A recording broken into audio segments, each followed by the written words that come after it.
It can't be that bad, oh, it can't be that bad, oh, it can't be that bad, oh, it can't be that bad, oh, it can't be that bad. You know what I was like I was like rapping to myself was one of your hooks for the past few days was stud fees.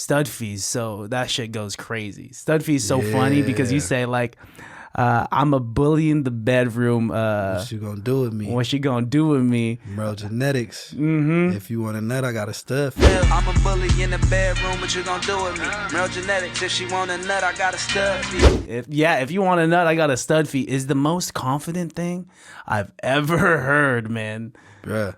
If you like, so like that came from like a thing of like obviously confidence, and then you know like everybody. Not so much now, but I would say like pandemic era, everybody was breeding dogs, a Frenchie breeder, a bully breeder. My bully got Merle. I have Merle bully. It's $25K for the stud fee for the bully and all that.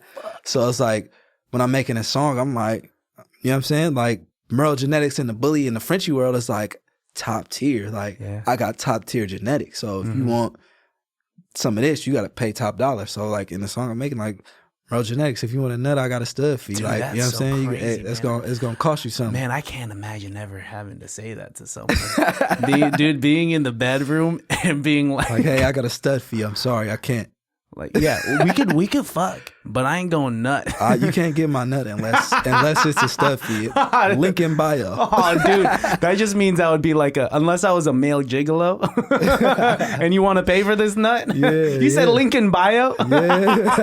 That's how the breeders do it. In like I grew up like I had dogs all my life. You know what I'm saying? My cousins, they had like fighting pits and all that type of stuff. So it's like I'm not too far fetched from the dog breeding world. I'm not a dog breeder or nothing like that. But like, so like that related to me in multiple layers of my life that, you know what I'm saying? Whether it's like, you know, with women or, you know what I'm saying? Just growing up being around dogs or the popular trend of the Frenchies and the fluffies and whatever they call the dogs nowadays. Like it just kind of just related to so many layers. And when I said it, like I felt like, because originally that wasn't even like the hook. That was just a part of the verse. Like it was just like and I'm like, bro, I like that. You gotta say it again. I had to say it again. I like how you ended it with that. Yeah, I had to say it again, bro. I had to say it like, because if you listen to the song, like when I say it, it's like I say it and I keep rapping right after.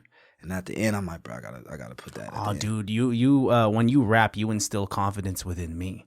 Oh man, appreciate that, dude. Bro. Oh man, like I mean, listening to your shit in the gym. Oh man, that shit gets me going. Now I'm gonna be thinking about stud fee the next time I make love with my woman. Hey, that's your woman. You can't. That's I know. I can't. That's love. That's unconditional love. You know what I can't make her pay like more of the mortgage. No, that's nope. We tied in. No, we're definitely got tied in. this. Yeah, nah, she got free stud nut for the rest of her life, man. Yeah, dude. Nah, I mean it's so cool that something like that, as we were talking downstairs, like your life inspires your rap. You were saying like anything from this conversation could spur up something written later on in the future, which I'd be totally, I'd be honored if that were to happen. When I do, I'm gonna send it to you for sure. Oh shit, for sure. Love that. And then you got so much in the bank right now too. Yeah. Like, how's it feel that how's the journey feel like coming all the way from 10 years ago? Let's say, like, what was Gary Jr. like when he released 2 to 3 Zone over 10 years ago? 2 3 Zone, I want to say 2 3 Zone. I was living in Oregon. Damn. Like I was living in Oregon. I had like a 6-8 month stint in Oregon. I was out there with my boy, and I was like at the time I was out there, Oregon was like, I don't know if it still is. I haven't checked, but it was like one of the most depressing states to live in. And I actually like, I didn't watch the guy commit suicide, but somebody committed suicide in my building on my way to work. He jumped off the top of the building and his body was just laid there and everybody was around. It was like a crazy experience. And I used to catch the bus to go to work. At like my second job, I used to catch the bus to go to work, and I'm just on my way to work after seeing that. You know what I'm saying? I'm just like, man, I'm on my way to work, stuck in traffic. Like I was just like in a mode of like, I gotta get out. Like I gotta get out of this. Like I gotta get out of this place, this mindset. Like I I gotta break this. Like, you know what I'm saying? And 2-3 Zone was just like, it was like, if you listen to it, it's like frustration. You know what I'm saying? Like, it was like frustration. And now I'm at a place of like, I get frustrated, but I have confidence in my frustration. So it's like, if I'm frustrated, I just put it on wax, but in a confident way. It's not like I'm angry and I'm mad. It's some songs that express that. Like, if you go to the For Better or For Worse album, like I was heavy off the shrooms. I had just got like introduced to shrooms. I was heavy off the shrooms, and like a song like Mother Nature or Don't Play With Me, like, you know what I'm saying? Me and a family member got into it over, you know, family. You know me, family, you get into stuff. And I was off the shrooms and I was pissed, bro. Like, I thought about it, I was pissed. Damn. And it came out in the music, but it came out in a way of like not I'm just so frustrated, I'm just saying anything. Like, it was just like, I put it together like confidently, like, okay, I'm frustrated. Let me not just go rogue. Yeah. Let me make it actually, you know, I'm being vulnerable about my complications I'm having with this person, and I'm going to put it in a song, and I'm going to make it sound like something, like it's not just angry or I'm angry. So it's like, from 2-3 Zone to now, it's just the confidence level is through the roof. Damn, naturally, as it should be as an artist too. And like, that's very emotionally mature of you to be able to like handle your emotions and your frustrations in a healthy fashion, dude. Yeah. I mean, like, cause it's easy nowadays as like you know, as a man in our adults to get frustrated and exert it in wrong fashions. But being artists, we're able to exert it into something productive, dude. Yeah.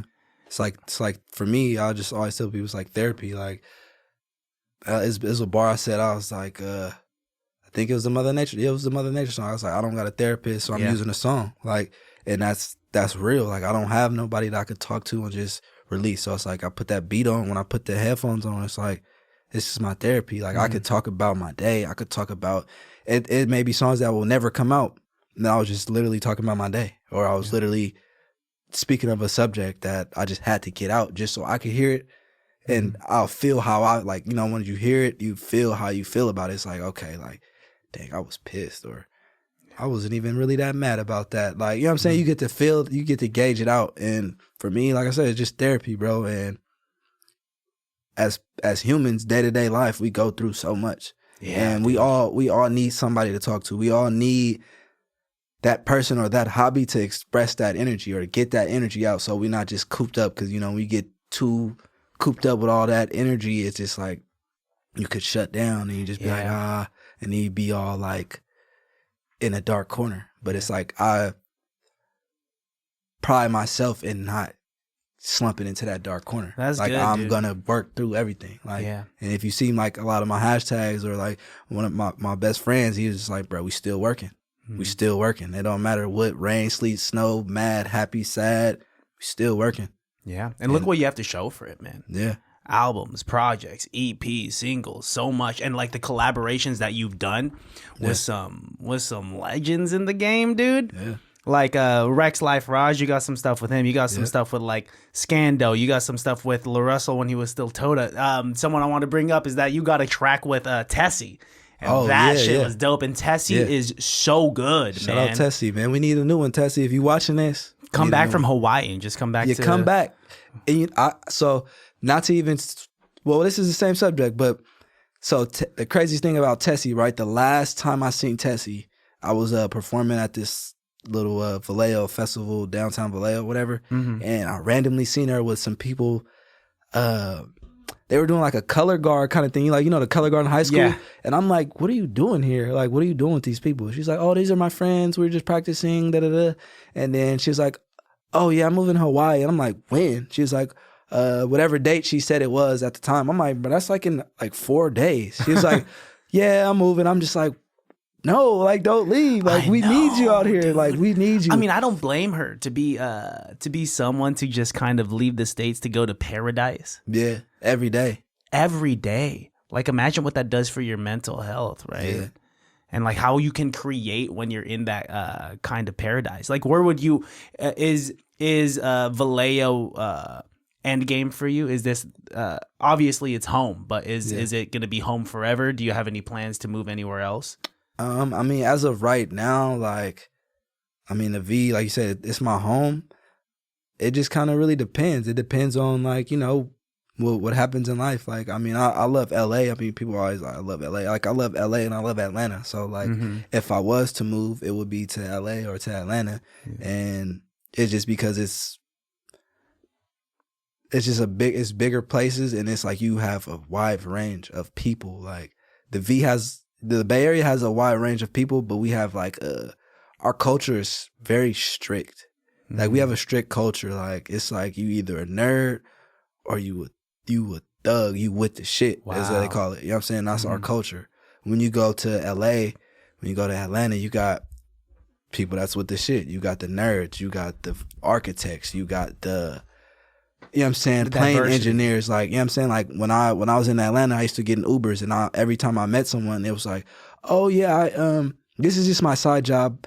I'm a flight attendant. Oh, I'm trying to get my pilot's license. And one of the people that was my Uber driver, she was like, oh, I'm trying to be a pilot. And I've been following her for years, and she's a pilot now. Like, you know what I'm saying? It's just like, you get stuff like that. Like, you don't really get too much stuff like that in the V. You may get like tech people or, you know, stuff like that, because that's what we are. But when you go to the Atlantas and the LAs, you get just like a wider range of people. And like, I'm a person, I'm not stuck in a box. Yeah. You know what I'm saying? I love all people. I love people that love nature. I love people that love tech. I love people that love airplanes. I love people that love music. I love people that love bowling. Whatever it is that you love to do and you're a cool person, like I'm here for it, bro. Like, you know what I'm saying? And the only thing I don't like about the Bay, like I said, is just so strict on like, it's either this or that. Like you can't be this and that. You got to be this or that. Do you think that kind of strictness in identity heightens the stakes to just make it that much more? Because, you know, like it's we hear a lot the story of I got to make it in this game so that I could get out of the hood or something like that. You know, so with that kind of being pushed into that corner. Do you think that lights a fire underneath people's asses, as opposed to if you were elsewhere, you could be anything else, which, you know, in a way could give you that out? Do you think growing up here, being an artist here, gives you that motivation, just like, I got to do it? No, for sure. And if you look at it, like, you got like her, for example. She's from Vallejo. She's out of there. She's A-list superstar artist. You got Lil Russell. He's from Vallejo. He is changing the whole infrastructure of the game. You got CC Sabathia. He was, you know what I'm saying, a pitcher for the Yankees. The Yankees is the America's baseball team. You know what I'm saying? He was a star pitcher for the Yankees. You got just all these people that from here, when they go. Like, you know what I'm saying? The people that from Vallejo, when they go, they're like through the roof. They go. You know what I'm saying? Like, they don't just go, oh, he's from Vallejo. He made it, but he's mediocre. It's like, oh, he's from Vallejo, and he went above and beyond, and he took it as far as he could take it, or the E40s, or, you know what I'm saying, like the Mac Dre's, you know what I'm saying? People like that, it's like when they go, they go. They go. There's something so cool about the success stories that come out of Vallejo, because you're not hearing that about, you know, some rapper out of Gilroy. Oh, absolutely. Like, some rapper out of offense to Gilroy. I got love for Gilroy. But it's like, I got love for garlic, man. Yeah, but it's like, you know, it's not that same pressure. You know what I mean? And then we have people that made it that we could see who made it. So it's like, okay, we see like, bro, he made it. I could make it. Yeah. I could do this. Like, I got it. I love that you take it that way, because it's easy for, when it comes to seeing someone from a similar background with similar resources, when you see that person pop off or get success, whatever success is to you, it's easy for us to be discouraged. And it's up to us as someone from the outside looking at that person. How are we going to take that? Yeah. Does that inspire us and motivate us, or is that kind of just pacify us and be like, oh, shit? Yeah. And I feel like in that aspect, like if you getting discouraged because somebody else made it, it's like, well, maybe you're doing the wrong thing. Yeah. Because you got to love it. You got to love it. Like, you got to take everything. Like, if I'm mad because this person in my neighborhood made it, or this person in my city has made it, and I haven't made it yet, and I'm mad, now it's like the thing I was saying about when you're running. Like, now I'm hesitating. Now I'm just slowing my growth down. Yeah. But if I'm embracing, like, oh, they made it? And it's not a like, oh, I'm better than you type of thing or whatever. Or maybe that's the case in your mind. Maybe you feel like you're better than that person. But it's like, oh, you made it from right here. Yeah. I could make it. I mean, dude, if you're coming out with lines when you say you put a big fish in a small tank, you're going to stunt its growth. Yeah. Then That's a fact. And like I have fish, like I have cichlids, like I breed like hybrid cichlids. You know dude, you're a Pokemon trainer. You just got like the rare Pokemon at home, bro. Yeah, I breed hybrid cichlids. That's like one of the things like I want to, you know what I'm saying, elevate too as I elevate with my music in my life. Like I want to elevate that too. But it's like, and that's a scientific fact. Like if you have a fish that is supposed to get 20 inches, but you got them in a 10-gallon tank, that 20-inch fish may only tap out at 8. He may get 9 or 10, but he's not going to hit that 20 because he don't have enough space. So he's going to grow to the size of his tank. He's going to get as big as he can in that space. And once he like outgrows that space, if you don't upgrade his space, he's going to be outgrown, but he's just going to be in there. He's just how do you feel in that analogy? Like how big of a fish are you and how small of a tank do you feel like you're in currently? Well, right now, I feel like I'm a big fish in the ocean. Woo! So I feel like there's so much growth and so much, you know what I'm saying, so much room for improvement and space to just be me. Like, I feel like now these are my beginning stages. You know what I'm saying? Like, I had a 10-year to get me, I had a 10-year, not even to say trial, I had like a 10-year pre-intro to music or being an artist. Now I got all that 10 years of experience. Now I'm about to, 2022, I feel like, okay, that's my rookie year. Yeah. 2023, that was year 2. 2024, that's year 3. That's dope. You know what I'm saying? So it's like now I'm a new artist. And then a lot of people haven't heard me yet.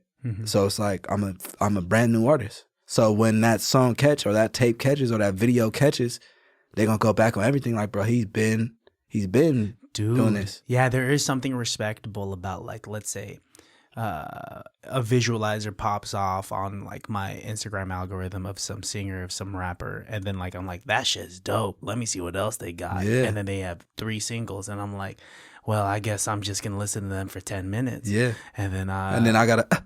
Go on to the next. And I go on to the next artist, as opposed to you. Let's say that they see Stud Fee and they relate to that. They're just like, I do want to charge for my nut. And then they go to your links and they see, oh fuck, I could listen to this guy for hours. Yeah. And run it all the way back to like Allergic, you know? Yeah. It's dang, I haven't heard that in hella long. That was a dude. You should really look back at your own journey, because me as someone like that is Allergic, just looking through everything. Yeah, I think it's a nice, on the days where I feel my imposter syndrome the most, I'll look back at like if let's say imposter syndrome regarding this podcast, I'll look at like an old favorite episode, be like, Christian, you. Like that was that one. You're kind of dope, Christian. You know? And then like I also like to sing, and I'll be like, oh man, I haven't sang for a minute. Like I should just never sing again. And then I listen to like an old cover that I sang. I'll be like, Christian, like you cool, bro. You're kind of cool. Yeah, like stuff like that. So like, you do not ever look back at your older discography. If I do, it's because one of my friends send me a song. Like an example, like my boy, he was working out at the gym and he sent Can I Vent? He sent me he's like, bro, I was in the gym and he was like, bro, this go hard. I'm like, bro, that's hella old. He was like, bro, it just came on my shuffle. He was like, bro, I started going crazy in the gym. And in turn, I shot a visualizer for it. Cause I'm like, if you feel like that about it, somebody else may feel like it. So let me bring this back into the world. So I'm gonna shoot a visualizer and I'm gonna post it. And you know what I'm saying? People, to my 1,000 new followers, they like, this is a new song. And to my old followers, they like, bro, I remember this song. Like this was, you know what I'm saying? He finally put it out a visual for this. Like, you know what I'm saying? So it's kind of like, it's like one of those things. Like I don't really just go back and listen because I'm always looking for the future. Like I'm always ahead. Like I'm always 5 tapes ahead. Like, okay, I got these tapes I'm working on, but what's the next one? You know what I'm saying? Yeah. And a lot of times forget to just go back and just like, man, let me turn this on and let me listen to it. Like, you know what I'm saying? And I kind of get lost being so far in the future. And multiple people have told me like, bro, you need to listen to Conditioning 2. Like Conditioning 2 is hard. That's some of your best work. Like, and I'm like, you think so? Like, what about the one I just dropped? And it's like, that's hard too, but you go back to that, like that's, you know what I'm saying, that was a turning point for you or whatever. And it just kind of like, I feel like I'm doing myself a disservice not really going back and listening to see the growth because I'm always trying to just keep growing. Yeah.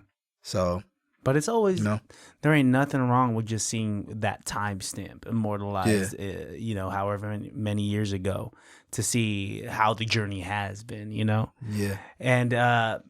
And you're going to keep on going. You got so much material. And, it is cool that, like, for your 1,000 new followers, your 1,000 new listeners, for them to see a new visualizer to an old song. Because, like, imagine if, like, we were talking about, like, Ye downstairs for quite a minute. Imagine if Ye, like, what's your favorite old song by Ye? Man, and then think about that old song. And if he just dropped, like, a revamped new video or something, I would say, like, you could even say, like, I like, one of my favorite Ye songs is Lost in the World. It's on My Beautiful, the Dark Fantasy one. I'm lost in the world. Oh, dude, that shit. And that's like a song that I listen to, like, I listen to that song, like, when I have turning points in my life. And I always catch it. Like, I'll be like, man, I need to listen to that song.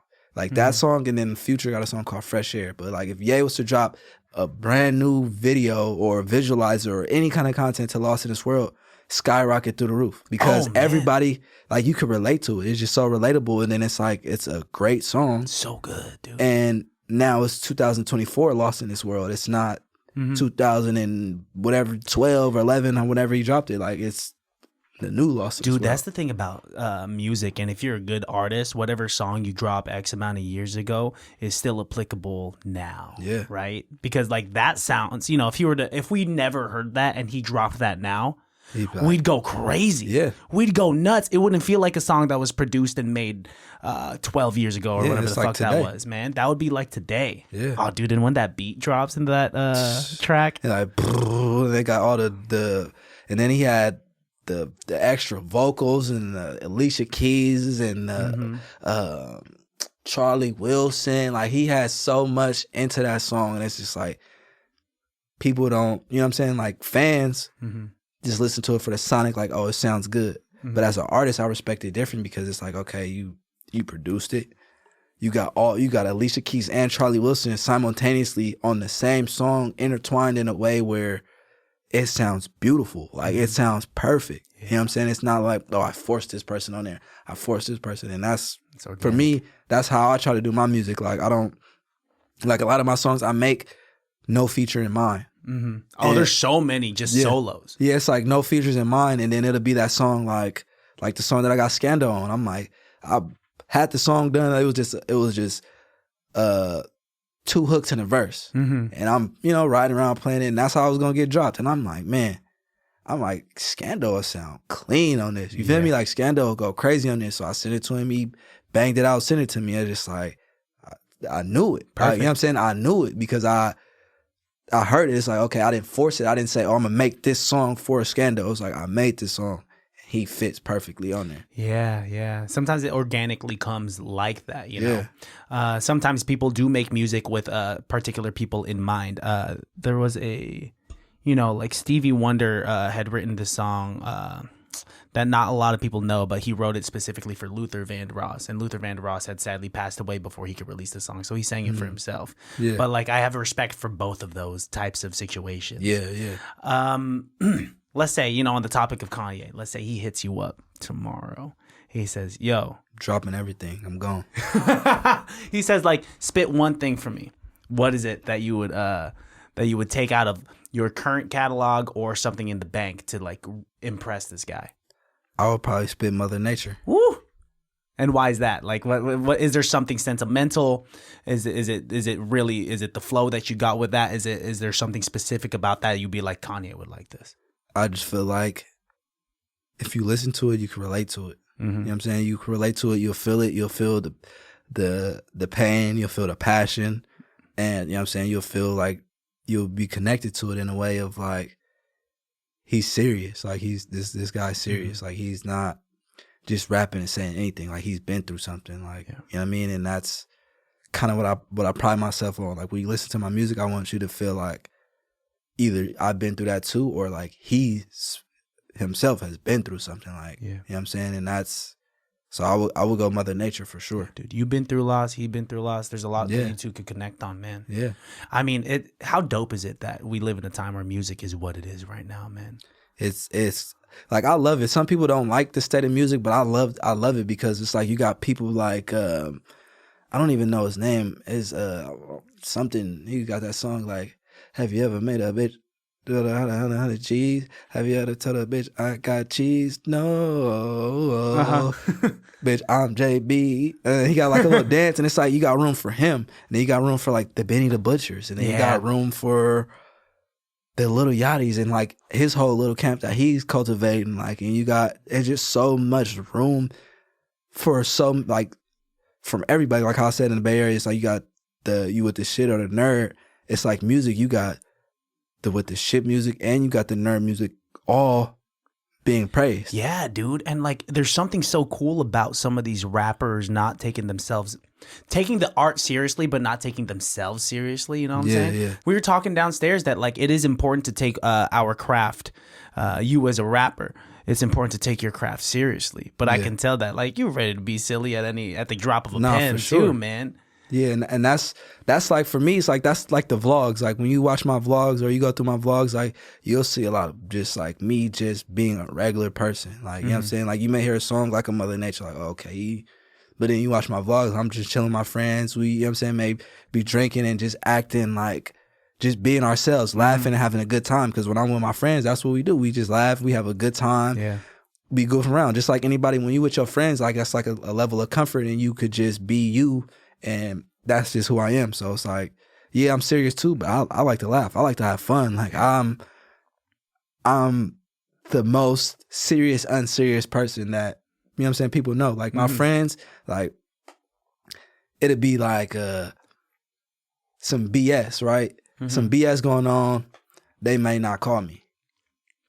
But when it's serious, they call me. They like, bruh, tell me why this happened. And they'd be like, because they like appreciate the response that I give them. Yeah. But when we together, it's like, bro, we are on straight bullshit. We having a blast. Like, you know what I'm saying? So it's like I got that balance of like just being goofy and having fun. And then like when it get real, like they know, like I'm there. Well, that's what a friend is. That's what a dope person is. It's the perfect balance, the dichotomy of being a goofy nerd sometimes. Yeah. But also like when someone needs it, like a fair, like a good response from a homie, you know? Yeah. I was watching this interview with Tyla, and she the question was well, what do you like in guys? And she was just like, I like dominant men, or whatever her accent is. And the follow-up question was like, what do you like the least in guys? And she said, I don't like guys that are funny all the time. And I was kind of like, at first I was a little defensive, but she expanded on it. But she was just like, what she meant was a balance of that goofball, but at times when you have to know when to be serious. Yeah. I think that might be my problem. What, you just like when it comes to like women, and I'm like, you know, like I'm a super goofball. Like I just, like when I'm with women, I just want to have fun. I don't want to be hella serious. Like, you're just too fun. You're just too funny. Yeah, like, and it's like you could, like, any chick that has ever dealt with me in any capacity, like they know, like I'm a funny dude. Like we gonna laugh. If we don't do nothing else, we're gonna laugh. But dude, laughter is the way to the heart. At least that's how I was taught. That's how I live. Like it's like if I can make you laugh and we in here laughing, we having a good time. Because a laugh is an extension of a smile. Smile mean you're happy, you laughing. It's like, bruh, I'm feeling this. Oh, dude, I didn't know how to flirt. I still don't even know how to flirt because I've been in a relationship for like 10 plus years. Yeah. And so, but I always knew growing up, like if I could make you laugh, then something positive is happening, right? I got it. Like, well, my nephew calls it. He's like 11. They call it rizz. Oh, dude, you got rizz is crazy. Yeah. If you got rizz, then you good. because rizz is short for charisma. That's what it is, man. If you got, and then the rizz is also a verb, so you got to rizz her up. And I'm like, damn, dude. Yep. When they told me, I'm like, rizz, what is that? And then he told me the charisma. I'm like, bro, what? I ain't never. We just thought we called it game. I got game. Yeah, you spitting game. Yeah, you spitting game. Now I was like, oh, I got the rizz. Wow. Yeah, that's what the kids are saying right now, dude. Rizz. Dude, kids nowadays are like different. They're on a different wavelengths than us. You know, like we would go to prom and we were kind of like in the debauchery of it. You know, you go to a dance, you're thinking about like, who am I gonna grind up on? Kids don't even do that nowadays anymore. They just want to have fun. They just want, which is great. They dance in circles. They dance with each other. All they do is just get caught vaping in bathrooms now. I think that's the Gen Z issue at the moment. That or they on their phones too much. Oh, dude, this thing just gets in the way of life. This, look. Exactly. That's the new generation, dude. If I have a kid, I'm gonna not get them an iPad. I'm not gonna show them Fortnite. That's a great way of thinking, because like, so just to piggyback on that, like, so my nephew, right? He 11 years old, Fortnite magician. He's whatever, I don't know, he's super, I don't even know the levels that they call him, but he's up there, you know what I'm saying? And he got in trouble at school. And mind you, like, the Fortnite is like, bro, when he's on his Fortnite binge, he may not shower, he may not eat. Whoa. Or he may go grab something and go right back. Damn. You know what I'm saying? And he's on FaceTime with 4 people and he's on the game. So he just locked in and he got in trouble, and my sister took away his PlayStation 5. And that was months ago. He still doesn't have it. Holy shit. And he's like, he's better in school. He's done everything, but it's like he's a way better person. And I was just like, man, maybe you need to keep the PlayStation 5 under the bed so that way he could, you know, develop like his personality. And now he's like, he's just a way better person. Like he could communicate with you. Like, you know what I mean? He could express how he feels most of the time. Like he's just a different person, bro. And it's like, kids don't do that. And I've like, you know what I'm saying? I've dealt with different women, right? Some women have kids and all they do is like, oh, I'm going to shut them up here. Dude. And it's like, and as some girls I've dealt with, it's like, no, we're not doing that. You need to get this book or this coloring book, write your name, write this, write that. And it's like the level of like the tablet kid versus the hands-on kid is like, dude, it's crazy. You know what I'm saying? Man. It's like this kid could have a conversation, talk to you. This kid is like, yeah, they don't really. They have social anxiety. Yeah, because I have a nephew and a niece that act exactly like that. They, you know, I'll come over, and they don't even say what's up to me. They're just playing Roblox on their iPads, and they hold zero social intelligence. Yeah, they acknowledge you like, that's it. And they're just like eating whatever. And they're 4 and 5 years old. Yeah. They're really young. What kind of kid were you? Like, were you playing outside? Were you getting to the thick of it? Bro, I was that kid outside till I couldn't be outside. I was that kid like looking back on it now, it's like my mom used to always be like, bro, you smell like outside. And it's like that was my cologne. Outside was my cologne. Cologne, dude, that's like, so crazy. Outside was my cologne. Like I was the kid that rode dirt or pocket bikes. Like I had an incident. I'm so outside and so deep in my outsideness as a kid. I'm hanging out with kids that's 5 and 6 years older than me on motor scooters. I got on a motor scooter one time and I didn't know nothing about a motor scooter. I just know throttle. So I'm you didn't know brake. Brick wall, boom, smacked into the wall, and then I like all fours crawled to the house and just banged on the door. My mom grabbed me in. I had blood on my knees, elbows, ear, eye, like I was toe up. Dude. And she Vaseline me down, woke up, I was outside the next day. Wow. And I think that's what do it again. I think if we didn't live in the society we did now, you'd definitely be the hunter-gatherer. For sure. You'd be the person like, oh, we need mammoth. We need mammoth and we need some berries. Literally. I got it. Literally, bro. And that's crazy that you use that word, because that's like the hunter-gatherer. That was one of the things like in school that stuck with me. Like that's nothing that I just always talk about, but like the hunter-gatherers were like, I'm like how you said, like in school when we were learning about the hunter-gatherers, I'm like, that would be me. You know what I'm saying? Like, I want to chop the wood and get the water. I want to, like, go fishing and I'm gutting the fish out. You know what I'm saying? I'm with all of that. Like, some people like, oh, I ain't know. It's like, yeah, but if all this technology and all this stuff, like, this is what we have to do, I'm here for it. Like, I'm willing to go boar hunting and, you know what I'm saying? Like, I want to do that. I was just talking to one of my boys the other day, one more N8. He's an artist as well. He's from Richmond. And I was telling him, he's like, he wanted to go hunting. I'm like, yeah, I want to go boar hunting, like, with the dogs. Like, you know what I'm saying? I had the dogs, throw him on the hog, you know what I'm saying? Grab the back legs, cut it, you know what I'm saying? Throw him on my shoulder, the dead hog bleeding all, you know what I'm saying, on my shirt and take him to the truck. Dude, you know I don't think I could do that. You know, like, I see those pictures of these people, like, just straight up holding, like, a boar by its, like, hind legs or something like that, like a trophy. I want to. I mean, you're a real man, dude. I'm just the guy, like, I'll cook it at home. Like, you bring it back to the village, I'll cook it. Yeah. Have you seen those, like, because boar is an invasive species in different regions of I don't know if it's this country or another country, but some people will, like, legit go on, like, on a helicopter with a turret gun. We was literally just talking about this. Me and my boy I was telling you about, like, we were literally talking about all this, like the hogs that, like, the invasive, but it's like they're so they just durable, like they're built to withstand anything. Built different, man. And that's like one of the things. It's like I admire, like, I'm a nature kind of guy. You know what I'm saying? Like, I admire that. Like, yeah, they're invasive, but it's like, just think of the generations of the generation after generation of consistency of, like, okay, like, I learned, okay, we can't do this.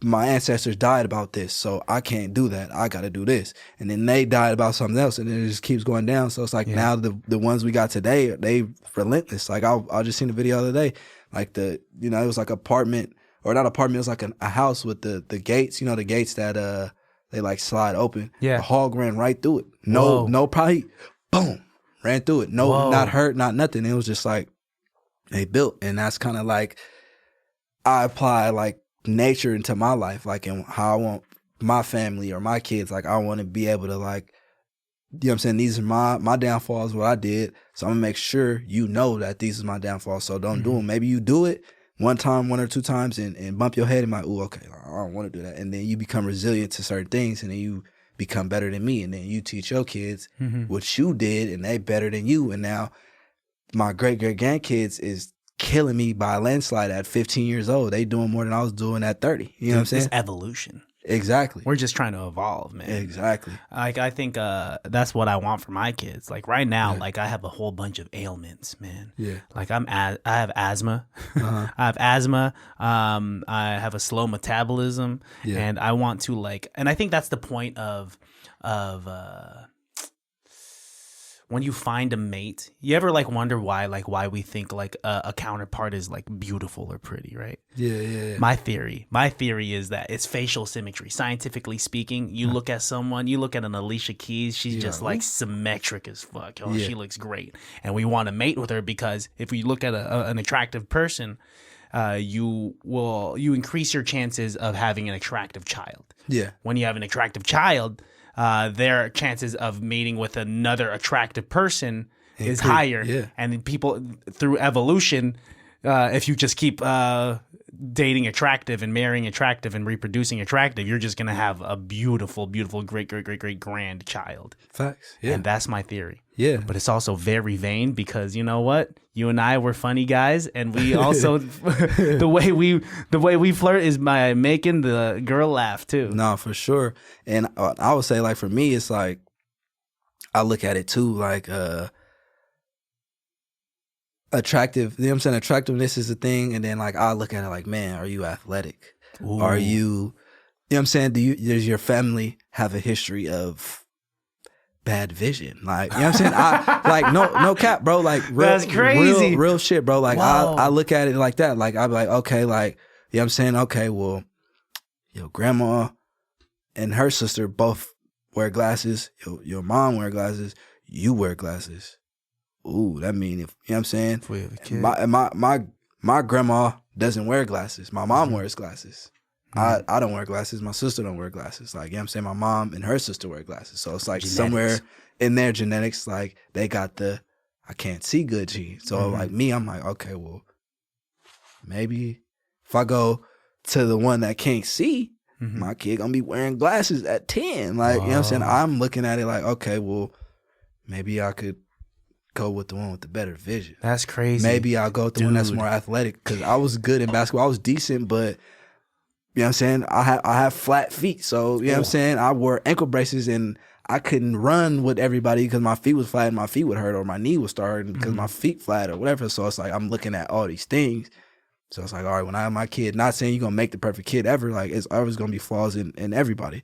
But you could control, like, okay, like, yeah, you athletic, you got good arches in your feet. You have good knees. You have good eyesight. You look beautiful. Let's do it. Dude, that's crazy. Stud fee. Stud fee, bro. Dude, you're gonna be like, you gotta pay for this nut because you got bad vision. Yeah, you got. That's double the price. Dude, that's crazy. Can you imagine like breaking up with a girl because she has because she didn't get LASIK or anything like that, man? Yeah, it's like, yeah, that's crazy. That is crazy, dude. That's so funny though, man. No. Stud fee. That's merch that you got to come out with, is stud fee. Yeah. I don't know if I could wear that. Could I wear that to work? I could probably wear that to work. Stud fee. I feel like a lot of people wouldn't even know what that meant. Yeah. And you probably get a lot of questions like, stud fee, what is that? They just look it up. Look up a stud fee, and then it'll tell you like when somebody pays somebody else for their male dog's semen. Or I could just send them a link that sends them straight to your track. That too. There you go. And I'm just gonna be putting them on. Yeah, like that, dude. That'd probably be the best way. Actually, that's the best way to do it. Yeah. Dude, like it's so cool to know that you're funny as fuck and you got good music out there too. Yeah. What are the goals, man? What are the goals for 2024? You say you're gonna drop some projects, but on top of that, what else does Gary Jr. want? Besides like you saying, like just beyond the music in general, or just like anything. Yeah, anything. Ultimately, like I'm just trying to I've been trying to elevate my fitness. Like I've been working out. I run a lot. Just trying to like kind of take it back to the basics, but also like elevate. So it's like, you know, everybody wants to work out. Everybody wants to go to the gym. Everybody wants to get buff and all that. It's like, yeah, I do too. And it's like, but it's like the habits. Like I just want to create better habits for me. And then that way the people around me, you know what I'm saying? It's like, okay, well, if he doing it, if he was able to do it, okay, I could do this too. Or like, you know what I'm saying? I could pass that down to my nephew, or, you know, when I have kids, like, my dad is a workaholic. He grinds it out. He goes to work. He does music. He works out. Like he gets it in, like, and still that in them. And then it just, you know what I'm saying? You just cultivate a community of people that are like on board with what you do, or, you know, health, like just being healthier as a community, being more fit, being more aware of society, and, you know what I'm saying, not too dialed into social media, because I feel like a lot of people are just so dialed into social media, like it's killing our one-on-one relationships. Like, you know what I'm saying? Like tough. The social media is murdering us single-handedly, and it's like people will watch this and be like, social media helped me out. It's like, yeah, but it hurt. Like you only acknowledging how it helped you, but you're not acknowledging how much it hurt you. You know what I'm saying? Because in terms of, you know, our Instagram pages, they are our business cards. Yeah. You know, and we got to keep pushing that business card so that we could eventually do what we love and have that pay for everything, right? No, for sure. But on the other hand, because like I'll look at my screen time and then like I'll chalk it off to be like, okay, it's because like I was like doing research on guests, or I was you know, posting, or I was just like, you know, getting back to comments and DMs and whatnot. Yeah. But if most of your screen time is you just watching some thickie shaking it to a TikTok song, I mean, more. I don't mean to call out some. Watching this, turn it off. Turn it off. Yeah, dude. Like, be productive with your screen time. Maybe. No, yeah. I mean, but if like 75% of your screen time is watching those to literal completion, then you got some, you know, then maybe slow down on the technology. Yeah. Go talk to a human, you know? No, for sure. And that's kind of what we missing. And like for me, like I don't know, I just like pride myself on the person that I am, and I want to be able to spread the person I am as far as I can. You know what I'm saying? Like I'm a good person, and maybe not everybody knows that because they don't know me, or maybe, you know what I'm saying, some people haven't met me and they only see me rapping this verse and they're like, oh, he's just a rapper or whatever. And it's just like, I'm more than that. Like, if you listen to my music, that's just my life. Yeah. But if you meet me, this is who I am as a person. Dude, and that's what this podcast is for, you know? This is my marketing. I'm marketing myself by being myself. Yeah. You know what I'm saying? And I feel like a lot of people market themselves to be a product or be a thing. Like, oh, I'm marketing myself to be the whatever it is, whatever the category is. Like, you market yourself to be this thing, and then when we meet you, it's like, you're not that thing. You're not that. No, like, a lot of people try to be like, yeah, I'm Filipino Nef the Pharaoh. You know, why are you trying to do that? Just be you. Exactly. Be whoever, I don't know, Jacob is, right? Exactly. But some people, you know, and it's cool that who you were downstairs when we were chopping it up without the cameras is exactly who you were with the cameras and the lights on. For sure. It's the same thing. And and the thing for me, it was like my nephew had told me one day, he was like, he just made me aware of it. He was like, bro, how come like in your songs, and mind you, he's 11, so he probably told me this when he was like 9 or 10. He was like, how come in your songs you're all like super good, and then in person you're like and I'm like what is that? He's like, you're just like, you know, you just be doing like all type of other stuff. And I just told him, like, bro, I'm human at the end of the day. Like, my music is me, a representation of my feeling at the moment and my experiences, and my day-to-day life is like just what I'm going through right at that moment. Maybe if I'm feeling crazy and I just want to cuss and get drunk, that's how I'm feeling. If I want to, you know what I'm saying, overly flirt with 30 women, that's what, you know what I'm saying, that's how I'm feeling. That's a crazy example, bro. I'm just saying, like, you know, it's just life. But if like in a song I'm like, you know, I love you, girl, like I love you. You know what I'm saying? And that's that. Like, it's just a balance. And he brought it to my attention, and I'm just like, okay, like, and he just made me more aware of it. So it's like, now I take it kind of more personal. Like, and I don't try to like make my music in my everyday the same exact thing. It's like, it's just all feeling. It just depends on the day, the moment, and time. Yeah, like, we are who we are, and being ourselves doesn't necessarily mean we are at the same wavelength every single day, you know? You know, there's a chill Gary Jr. and there's a Gary Jr. that just wants to go wild out, you know? Yeah. You definitely are the type of person that I'd want to just like share a blunt with and then just like chop it up with. Man, it's good, bro. It's good. Like, it's crazy because I had stopped smoking last year for like a year, and I was smoking like chain smoking weed. Dang. Like, because like I said, I used to work at the weed grow place. Yeah. And I was like, I'll show you my gallery, bro. Like, if you go to like 2021, 21 really, blunts on joints on blunts, and 8 rolled at a time, just sitting at the house. Like, you know what I'm saying? Like, I'm just like, pull up, like, let's get high. Like, oh, you want to get high? Shit, I got 10 joints rolled, or I got an ounce, or whatever. Like, let's get loaded. You know what I'm saying? I had to kind of dial back because I was too deep in it. But now, like, when I smoke, it's like a fun thing. It's like, I'll get high, I'll hit a vape pen, I'll hit the weed, I'll hit a joint, man, I'll hit a blunt. But it's just like, you know what I'm saying? It's like a dessert for me. Like, it's just like you know what I'm saying? Like, I'll go work out, put up my whole workout in. I might not hit the weed all day, work out, get done with my workout, drink my protein shake, and then I'll hit the weed at the end, like a reward. Like, okay, like. But prior to it was like lifestyle. Prior to it was like, wake up, take 3 steps. Oh, I need to eat. All right, I just ate. Dude, take 3 the basketball game coming on? Oh, that's crazy. I'm about to leave house. I got to go to the mall real quick. I just left the mall. I got back from the mall. Dude, that's crazy. Like, I'm about to go to bed. You know what I'm saying? Should I smoke before or after? I'm going to smoke before the shower and after the shower. Like, you know what I'm saying? I was just totally like drenched in it. And then like, I feel like shrooms, like when I got introduced to shrooms, that kind of helped me like change my perspective. It's like, ooh, like, well, you smoking a whole lot. Like, you're smoking. Were you microdosing? Everything.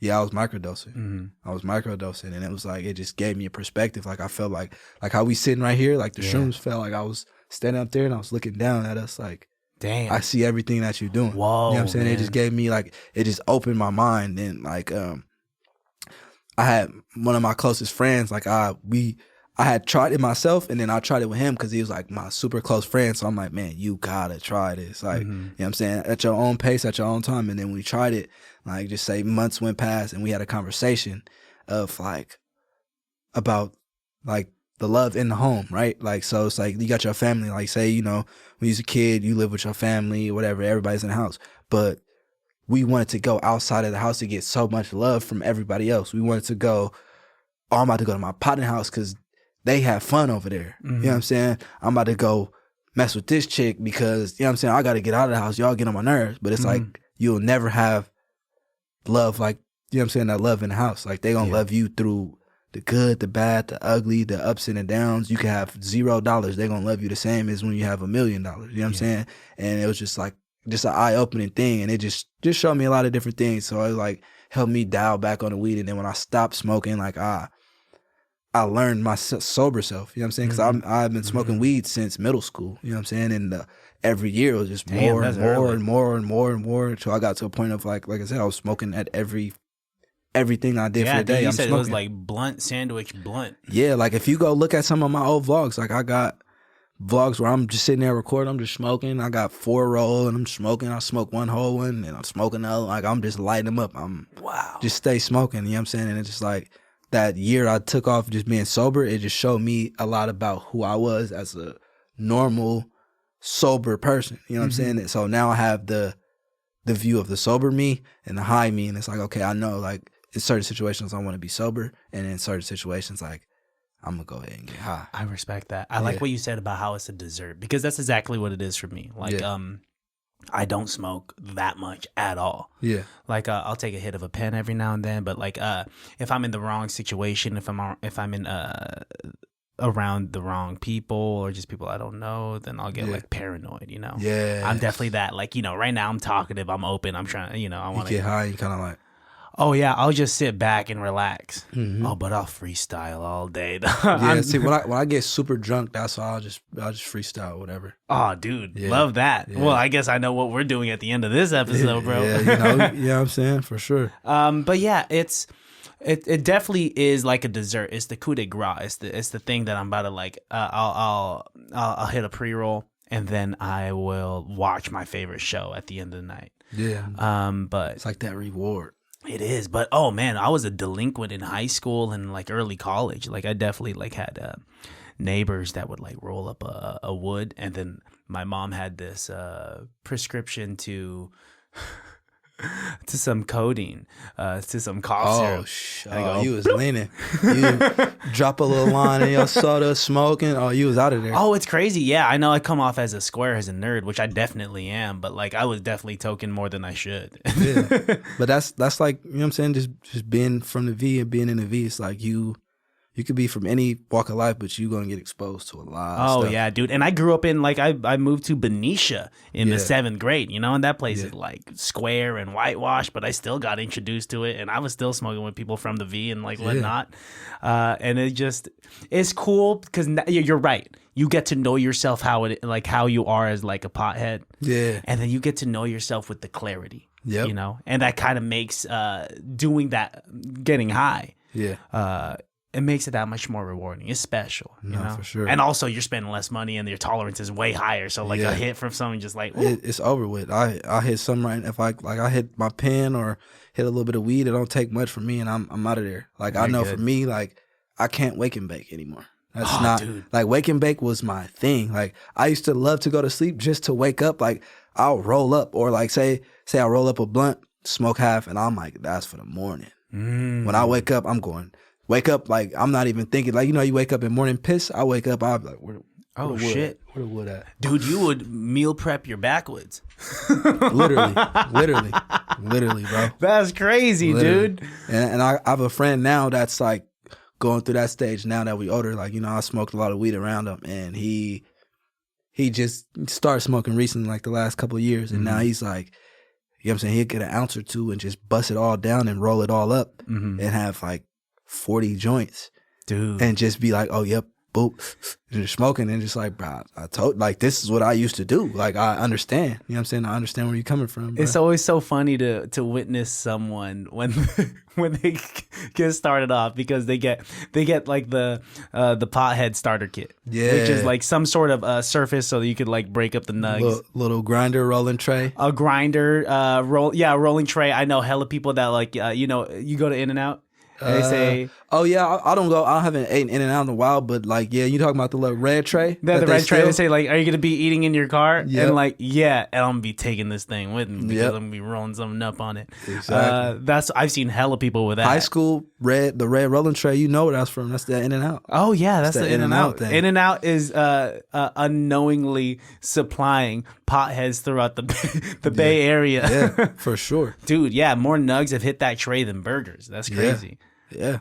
A lot of weed on those trays. And when it comes to drinking, that's like, so is that like a newer vice now that like weed has taken a sidestep? I was like drinking. I've never really just been a heavy drinker anyway. So like, it's kind of like one and the same. Like how I treat smoking now is like how I've always been with drinking. Like I have my spurts where like I'm ready to get fucked up. Like let's get fucked up. But what is that environment like when Gary's like down to get fucked up? What does that entail? Like what does it have to be? It has to. The work is done. The album is out. The album may be. It just posted on like the platforms. Like it just came on all distros. And it's, you know what I'm saying, 9:00 at night. It's out. I'm posting it. I'm promoting it. Getting the feedback. I'm getting fucked up. Yeah, dude. And I'm waking up and getting back to work. Dude, that's a great balance of you being a hardworking artist, but also treating yourself because you're doing it at the right times for the right occasions. Yeah, like some people, they get drunk and they go to the studio and get drunk. Like I can't really. It's like work. Like you're not finna go to your job drunk.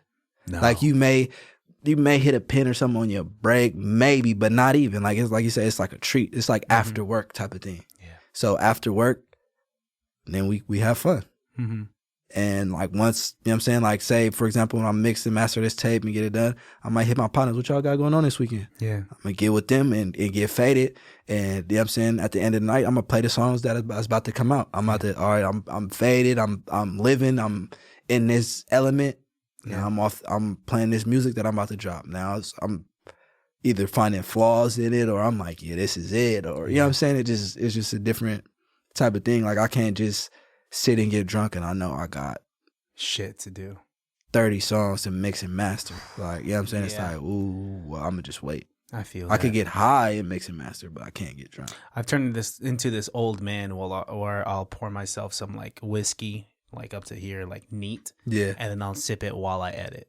Yeah. And so like, but that's cool. But dude, I'm not really throwing back shots like I used to. It has to be like a social thing, man. You wake up and be like, ooh, your age catch up to you. Like, bro, I'm feeling it. I'm feeling it in my knees. Yeah. I just put out. So you were saying that you saw that I had an episode with Tyler Lauren. Yeah. And we had this whole thing about how like the Filipino community gets hit with gout.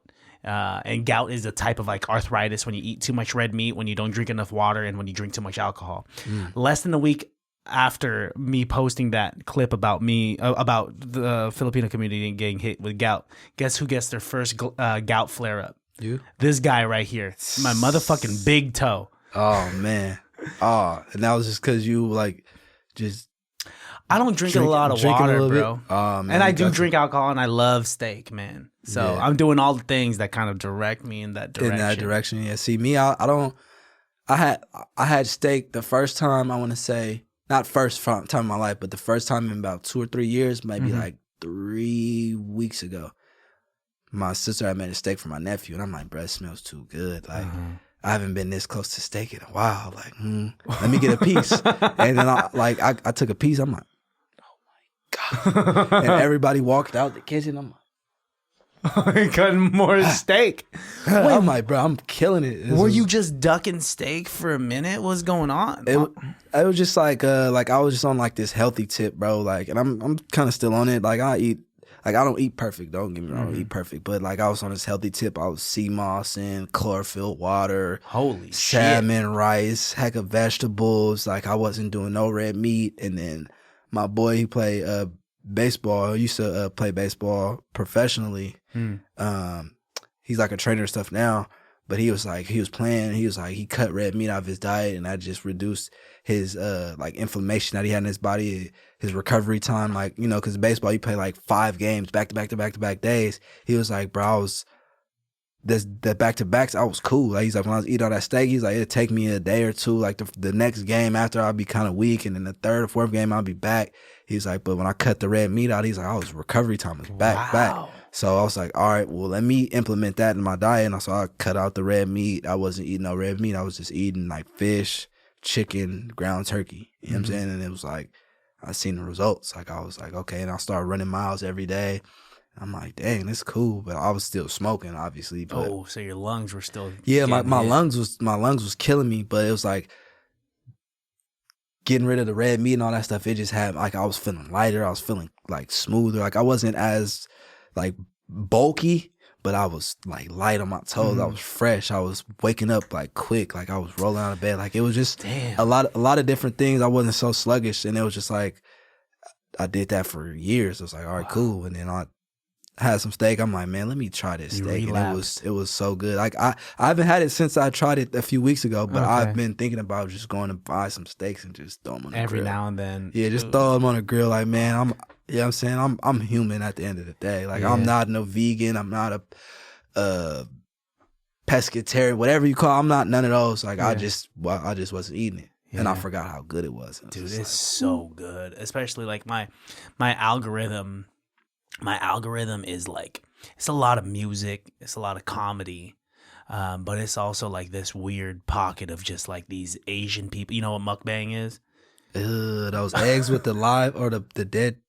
Oh, you're talking about balut? No. I thought you were talking about the egg with the chicken in it. With the duck fetus in it? Oh, that's a delicacy in my country. No, I don't fuck with that. Okay, I don't fuck with cool. that. So what's mukbang? Mukbang is like, have you seen those like Asian people just going in on food, man? Just on copious. Yeah. That's what a lot of my algorithm is. And like, if I were to try to give up like something like red meat, they just out there like picking up a steak with the fork and just biting it. Yeah, like big old steaks. Okay. Yeah, dude. Ooh, I thought you were talking about the egg. Nah, dude, my parents tried to make me eat that. I cracked that thing open on the kitchen countertop. The duck fetus fell out of the egg. Like, have you seen Family Guy before? Yeah. You know how they fall in Family Guy and their limbs are all twisted? That's how the duck fetus looked like on the. Bro, I seen like one of my boys. He's Filipino, and he was like with his like older homies, and they was like all taking what's called balut. There's like, I'm just gonna call them balut shots. Like, everybody was, and then so he did it. He just like, dude, throwing up. I'm just like, there's soup in there. That's why there's like a liquid. There's a soup. You know, they put that thing on Fear Factor. Yeah, that was a challenge on Fear Factor. I could never, bro. I'm sorry. Nah, man. I could never do that. Feel bad for I don't want to. People say they. Do you chew that, or do you like just like? It depends on how developed it is. Oh no! Because they say that there's like you could feel the crunch of the beak. Sometimes if it's a little, if it matured too much, they'll be like, oh, that was kind of feathery. Oh no. Yeah. Why? Why? No. I'm cool. Nah, dude, I'm cool off of that, dude. Like, I've eaten some weird shit being a brown boy, but like that's where I cross the motherfucking line. Yeah, man. it's the farthest I'll go is like oysters and calamari. That's it. I had caviar for the first time not too long ago too. It was Oh, you fancy. Caviar is it's cool. It was all right. Like, for it to be fancy, it didn't taste good enough to be fancy. Yeah, I mean, it's really just like, it's an LV bag that you it's a Louis Vuitton bag that you just eat, because if someone sees you eating caviar, they'll be like, oh, he's doing his thing, and it's like, that's nasty. Oh, he's stunting. Yeah, that's it's kind of nasty. It tastes like the little balls with like ocean water in it. Yeah, I mean, it's all like, it's the same thing with like frog legs. It's the same thing with like eating escargot. I ain't trying to eat a snail, even though it's gonna show how classy I am. No, I'd rather just, I'll eat my steak and I'll deal with my gout. Yeah, yeah. Just give me the class. I'm a classic man. Classic man. Yeah, dude, you seem very classy, dude. So what do you think? How do you think you've? Before we get into some freestyling, I want to ask, like, from when you started up until now, how do you think you've evolved in your sound? Because they're both like you know, the timeline, it seems like you've just been dropping hitters ever since. I feel like it's more like I can say kind of like the confidence thing, but I feel like I evolved in like once I started mixing and mastering my own songs, like that gave me a bag of like, okay, like I'm not scared to say it this way because I know when I say it like this and I put it in the mix and I mix it, it's gonna sound like this. Like, you know what I'm saying? And it's like a lot of times people are in fear because they like right off the bat it doesn't sound how they imagine it to sound. Yeah. But it's like once you know, like, okay, well, I could add this echo and I can layer this and then make it sound like three of me's and wrapped in a 360, so it's like a choir effect. It's like, okay, I could use a high pitch, I could use a mid and a deep, and it sounds like this. So it's like it just gave me like that confidence, like a basketball player when you learn that new move and you oh, it works. Wow. Almost every time. Like all I gotta do is hesitate and in and out and I'm to the rack. And it's like that. It's like, okay, I'm in my bag now. You know what I'm saying? Yeah. So it's like it ain't, it's like somebody may hear my song like, oh, it's cool. But it's like you don't know where I came from to get to this, to where it's like it's effortless for me and it may not feel like, oh, what you want to hear, but it's like I got some stuff that you want to hear too, but this is like a whole nother bag. This is that Euro step. This isn't the regular 1-2 crossover layup. This is that Euro step up and under. You know what I'm saying? This is a different bag, so you might not have that acquired taste. So I feel like over time my sound is just like it's the confidence. And what I try to do a lot of times, like I try to do a balance of like the beats that people like and beats that are like left field of like, yeah, bro, I would have never thought you would have rapped on this beat. And like for me, that's why I find my joy in getting on those beats. And it's like a lot of people like, oh, your beat selection this, beat selection that. It's like, yeah, I got the stuff that you want too, but I'm challenging myself to become more than just this rapper. I want to be this artist. You know what I'm saying? Like I don't want to be just this rapper on these hardcore beats. I want to be this artist that could get on guitar and just a guitar and bass beat, or sample with the drums, or just sample with no drums, or just a pop beat, or like I got songs that I haven't released yet. Like I released one, but I got some like drill sounding songs. Like I got just different bags that I could get in, and I kind of like pride myself on just being able to touch all bases. Like I don't like what I hate for artists, like good artists, especially artists I hate when they make the same song, same style every time. And it's like, it works and it's for the money. I understand that. And that's cool. But it's like, I like artists that like over time they grow. Like, you know how people be like, oh, I used to like his old music. But it's like, yeah, that was where he was at that time. Like, I like the old music and the new music because it's showing you the range that they got now. They could make that old stuff if they want to, but they got this new bag of this new range of like, you know what I'm saying, like a Kanye West, the college registration. Dude, I was about to just bring that up. The late registration, and then the Yeezus. It's like, that's two totally different planets. Oh, bro, like if you could come out with like Blood on the Leaves, but also have a track like Heartless. You won. And then you know what I'm saying? Won, bro. Exactly. And then you got like a song like Mercy. Obviously, it's features and stuff on there, but it's like you got that hardcore Lamborghini Mercy. Dude, I haven't listened to that. That was my favorite. Like in high school, that was probably like one of my favorite songs. Just of like, it was just so hardcore rap, and then a sample and then the screaming rap and all that. And it's just like, it's just the diversity. Like my versatility is like one of the things like nobody can ever take that from me. No. Like nobody could box me into, like if I drop a tape, I want you to not know what it's gonna sound like. I don't want you to be like, oh, it's just Gary Jr. You're gonna sound like this. I want to be like, damn, Gary, I wonder what this sound like. Now I get even before you hit me up, I was like, I would get excited even about your features. Yeah. So like you know, I've been fucking with like Danny Ali and MTMC for a minute, and so when I saw that you're on the Shady Bunch LP, and so you were on like 10, and you're on the other track too, bro. With D Harris, with D Harris. That I was like, that's dope, because like 10 especially is my favorite track off that thing, because that was just like, that's the superhero track. That was the Avengers track of the entire LP. And I would say that's when I told you we was going to the studio. That was the Avengers track of all those sessions. Like that was the song. You know what I'm saying? Like that was a theme song. Like we made songs before and after that, but when we made that 10 song, it was like we all was in there looking at each other like, bro, did I just? That shit's did we magic. Just? You know what I'm saying? Man. And it was like, it was just one of those songs. It's like, bro, like everyone's on there, man. everybody Cola did on their the thing. hook, Yeah, dude. Bro, Cola killed it, bro. Cola. He started it off. Honestly, he started off with that hook and doing all that. We sitting there high. We like, bro, that's my kin, folk. yeah. Yeah. And it's like, and the dude he's talking about Das, like that was like somebody that like we all, well, not, I don't know about like all of them, but like me, Cola, D Harris, and like, you know what I'm saying, just my personal homies. Like we grew up, his name was Dacian Cole, and he was like, he's from Vallejo, you know what I'm saying, he played basketball, and he ended up passing away, he had cancer or whatever, but he was like our age, like, you know what I'm saying, he'd probably be like 30, 31 now today if he was still alive. And when he said it, I didn't even know he said it, bro. Like the energy was just there. And then we laid our verse. Everybody laid their verse, and everybody's going crazy. Everybody's come out of the studio like, bro, you killed it. Yeah. And then I listened to it. I'm like, bro, he's talking about my boy. Like, Dossie. What? I'm like, bro, this is bigger than what I even thought it was. Dude, you know to like slide that into a track where the hook is like, all my bitches 10. It's just like, bro. And it's just like, that's what it is, bro. Man, that shit's something like, dude, yeah, your features on top of just that, dude, like what you got on Lil Russell's the Field Effect, this first album, bro, like, Can't Breathe. Yeah, that too, man. Yeah. Like that, you are just shout outs to you, bro. Yeah. Because not just your solo stuff, not just your collabs, just like, and also your features, killing it on those too, man. Right on, bro. Right on. Yeah, man. Like really doing something for the Bay Area. Thank you, bro. Appreciate it. Yeah, I just try to like,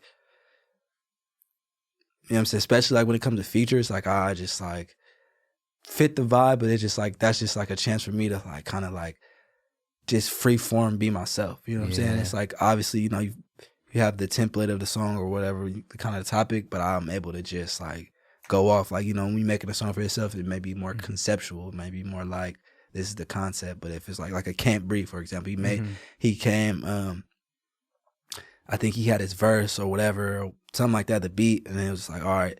And then like I did my verse. I forgot what it was, like some major event. Somebody they choked the guy out. I can't even think of the name right now, but they choked the guy out. He passed or whatever. Police. And then it was like he was talking. I'm like, okay. And I said what I said. And then on the like bridge hook part, I was just like, the dark skies look, if all the bees died, and so do we. And I'm a God, my soul to keep. Angel wings from above flying over me. And it was just like, that was just one of the things, like it was just like, it elevated me. You know what I'm saying? It's like, okay, I got the rap, but now I got this part, which is taking the song to another level. And then like just me and him, like when we would record, like we just had good chemistry. Like when he lay something, I lay something, we get it done. It's like, we're not waiting all day. We're not playing around. He was serious. And at that time, he was more serious than me. And I was just getting my feet wet. You know what I'm saying? Like I was just getting to a place of recording consistently. So it was like, wow. And that kind of just helped me and branched me off into doing what I do now. So like that's what it is. It's just like artists inspiring other artists, you know? Yeah. I heard you talking about with your interview with Ron on Around Our Hype, is that like he influenced you to finally like do some of your first pay what you want type stuff. And then you were saying like, man, some dude paid $100. So Lil Russell paid $100. And then I had like 2 other people pay $100, and I'm just like, whoa. That's $300 right there, man. Off 3 people. Off of 3 people. You know what I'm saying? It's that's like beautiful, man. And on streaming, it's gonna take you a while to get, like, you're gonna have to do some cool streaming to get 300 just in a day. It gives you 0.00000 whatever for like of X amount of streams, bro. Exactly. So it was just like, it just showed like the freedom and the control as artists that we have. Like, if you want to come to my Marine World, just pay for the ticket to come to my Marine World. We got all the rides for you. Oh, absolutely, dude. I mean, like, that's why like a lot of artists now are like doing, you know, Scando just came out with his new album, and that's straight to Even. Yeah, and, with Monty Draper. Yeah, that's Monty my Draper. guy. That's my guy. Oh, dude, and that album's fucking. I haven't got it yet. I'm gonna get it. I gotta get it today. Now that you say it, I gotta get definitely. But those, like, and it's crazy when I seen it. I'm like, but that's 2 different. Like Scando was that wild fun guy, and Monty is that he got bars. Like he's coming with bars. You know what I'm saying? Scando To put 'em leveled together. up. I was already fucking with Scando's shit prior to that, but then like there's moments where you could notice in like an artist's career, like, oh man, you leveled up right there. Yeah, And and so, that's what it's about, bro. Like bringing those two worlds together, like the bars and the fun, and now you got everything. And I was like, all right, now you gotta pay for this moment. yeah, You want to listen to this moment? Come pay for it. We got it. yeah, absolutely. And here's to you, like leveling up every single project that you come out with, bro. Appreciate it, man. You've been working with some legends once again, like Rex Life Raj, LaRussell, Scando. Who else was another one? You got to work with like SOB, dude. Like it's cool. You got to work with Gino too. Yep. Shit's dope, bro. Yep. I got Shit's dope. KD. I got the whole MTMC family. Yup. I got, like you said, Tessie, C plus from SAC. Mm-hmm. And many more to come. Many more to come. Yeah, I dude. got something with Lil Bean coming. Mm-hmm. My boy Deadstock DP. I always like that's my like one of my closest friends. Like got a lot of music with him. One more NA. The list keeps going and it's gonna keep growing. So Yeah, dude. Keep doing it. That's what I'm on, bro. Keep Just stomping in elevate. this game, bro. Nah, You for got sure. this. For sure. Let's get into it, dude. Let's do some freestyling. All right, I got some. Oh, you gonna play a beat or what I you could got? play a beat if you want me to. You gotta like you. Do you want me to play a specific beat? Do you want, or do you want to do it a cappella? You want to spit a written? No, I was just however you wanna I do. was just gonna just spit this little thing I got. I'm gonna see what I got. Let me see. It's like shit gonna always change. Just adapt and adjust. I've been focusing on me. They've been focused on us. When you standing in position, abundance of lust. When you down and don't got nothing, look around and that's love. I've been pouring into me lately, trying to stretch and sprinkle cheese like a tree's grater. Couldn't wait to see a dub like a teenager. Minor key, side note, this a G major. Life ain't like 2K cause you can't replay it. So don't be wasting time on your grind, you can't relay it. Don't be telling all your biz, they be relaying. Message is, these niggas got estrogen. I do this so effortless. Get fresher than peppermint, get fresher than their breath. Still working, I never left. Reversing the cards I dealt. Organizing my health, trying to upgrade my wealth. You know I put belt to ass, don't make me go get my belt. Yeah, sample jeans, sample beats. Ain't got no baby moms, but I keep a freak. Told her keep it sweet, cause these hoes be sour. They want money, fame, I want money, power, yeah. Fell back, they thought that I fell off. I'm chilling at the crib laying raps, I'm watching Well Off. Used to rock hella G-Star, but I ain't sell raw. One move could change your whole life. I'm waiting on the call, procrastinating like I'll put that on my plate tomorrow. Crazy thing is, you might not even make tomorrow. Everybody living dead cause of time we borrow.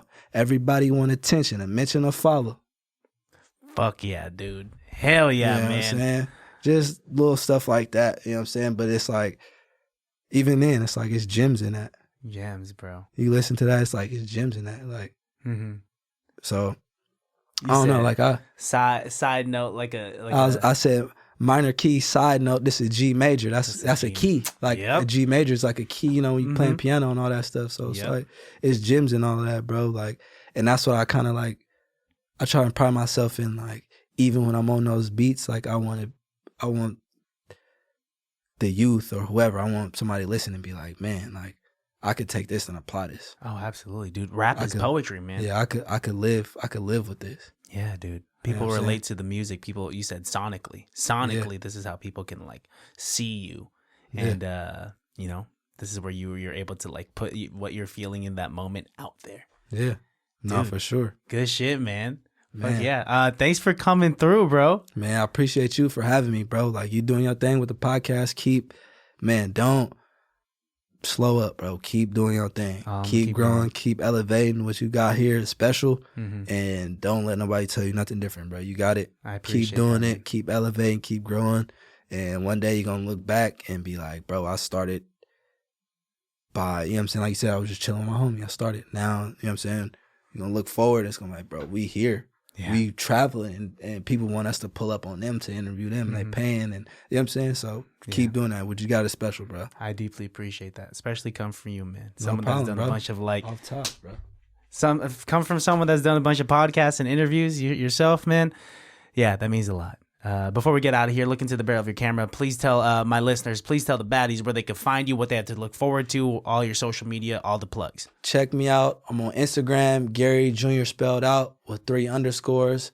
I'm on Twitter or X or whatever they call it, Spike G Real, like Spike Lee, but Spike G Real.